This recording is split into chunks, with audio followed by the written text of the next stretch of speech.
Terima kasih, terima kasih.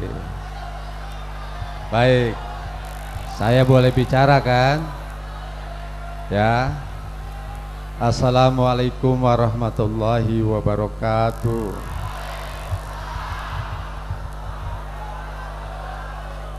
Alhamdulillah wassalatu wassalamu ala Rasulillah Muhammad ibni Abdillah wa ala alihi wa sahbihi wa mawala. La haula wala quwata illa billah.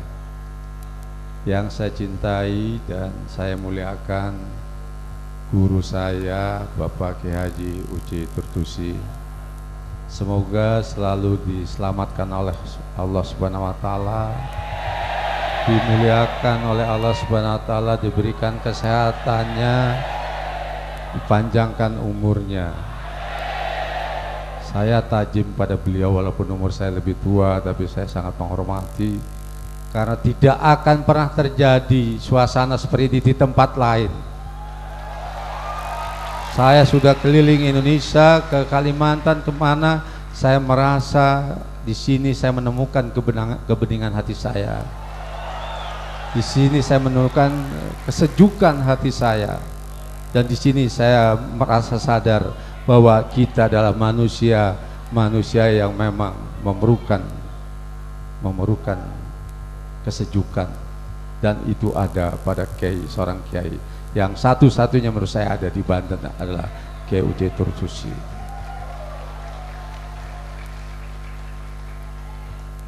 Para alim ulama, para kiai yang berbahagia, yang mewakili pemerintah dan seluruh masyarakat, terutama jamaah, hadirin dan hadirat yang berbahagia, luar biasa, sangat luar biasa. Puji dan syukur kepada Allah Subhanahu wa taala atas karunia dan nikmatnya. Alhamdulillah kita bisa hadir sama-sama di tempat ini. Salawat dan salam pada junjungan Nabi besar Muhammad sallallahu alaihi wasallam. Luar biasa, dari tadi malam kita sudah berkumpul tempat ini. Bahkan saya secara khusus tadi malam nginep di tempat ini, menyaksikan berduyun-duyun masyarakat luar biasa.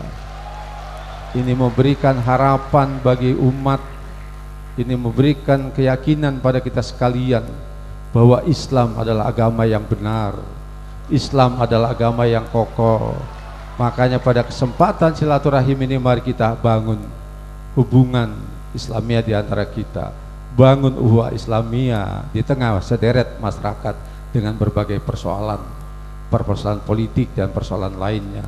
Kita masih diingatkan baru kemarin terjadinya terorisme di Jalan Tamrin. Kita juga masih diingatkan kemarin terjadinya gerakan Fajar Nusantara yang menghalalkan hubungan suami istri tanpa nikah, yang tidak mewajibkan salat, yang dimana agama digabung menjadi satu, dan mereka hijrah katanya dari Pulau Jawa ke Kalimantan. Ini merupakan bentuk-bentuk kesesatan dan penyimpangan.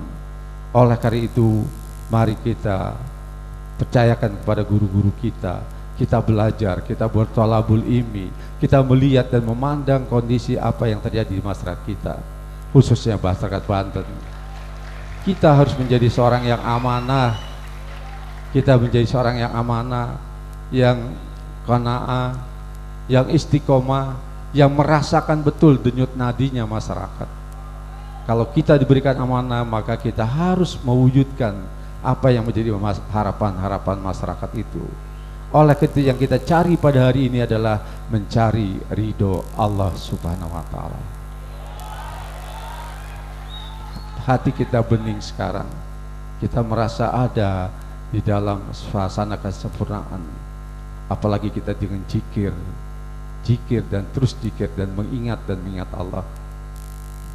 Abdul Qadir Jailani, seorang anak manusia yang dilahirkan pada 400 tahun yang lalu di sebuah kota, sebuah daerah Jailan 170 km dari Baghdad, tapi sampai sekarang karomahnya masih melekat di hati kita ketika kita bacakan itu tanpa sadar kita mengikuti ritmik kehidupan masyarakat. Saya kira itu, dan waktu itu saya merasa bersyukur. Dan sebenarnya saya tidak mau pidato, takut disurakin lagi begitu ya. Tapi alhamdulillah, mari kita bangun ukhuwah Islamiyah. Mari kita bangun Banten juga, jangan lupa yang terpuruk. Mari kita bangun Banten yang selama ini tertinggal. Mari kita bangun Banten yang selama ini dihasuh oleh orang yang korupsi. Jiwa kita yang jikir, dalam hati kita tidak akan mungkin menyakiti rakyat kita. Tidak mungkin. Kita bangun silaturahim di antara kita. Dan jangan berbuat maksiat, jangan buat mudarat. Ayo kita bangun kebaikan. Ayo kita bangun kebaikan. Itu saja saya kira sambutan saya. Hasbunallah wa ni'mal wakil, ni'mal maula wa ni'man nasir. Billahi taufiq wal hidayah. Wassalamualaikum warahmatullahi wabarakatuh.